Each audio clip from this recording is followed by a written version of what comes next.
Chart, makikita niyo. Ibasan Pilipino, ipamansan, Ingleso ito, ang unang kwento. Sabay-sabay.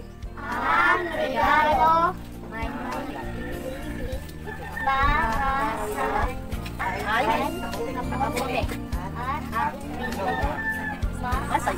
How old is Pam? Ilang taon si Pam? 8. Okay, 8 ba? Pam is 8 years old. How old is Karen? 6. Very good. Number 5, last. How do they go to school? Paano sila nakakapunta sa school? School bus. Okay, they ride School bus. a school bus in going to School.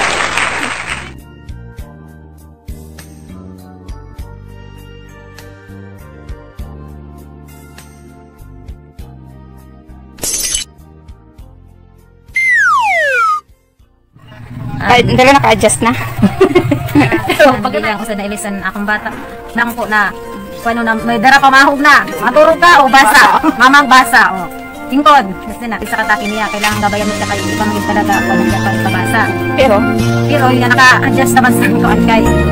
Paano, mamang, mabasa na lang ako, kailangan maabot na lang po siya sa Israeliya, na parang hindi siya malimot sa mga letter of words. Pinapapanood ko siya sa mga cartoons, pinapahawis ko siya sa cellphone, tapos, mas mapanood pinapalo up pa niya, pagbabasa. May follow up naman na ito tayo. Oo, gayon sa nasa school na natututukan sa teacher kumpara sa pantig-pantig tapos. Pero bay, ano na, may tao ko ano sa loob mo, baka ano sabi, may ano kanyan, may sukol. May prize. Oo, kaya dali lang na siya. Pag sabi niya, pagkatapos sa ni mama na, ano, sa kanya naman sa gabi, sa gabi na kanya siya simbasa ko na bago mamilakan, basa, dili ka makapamilakan.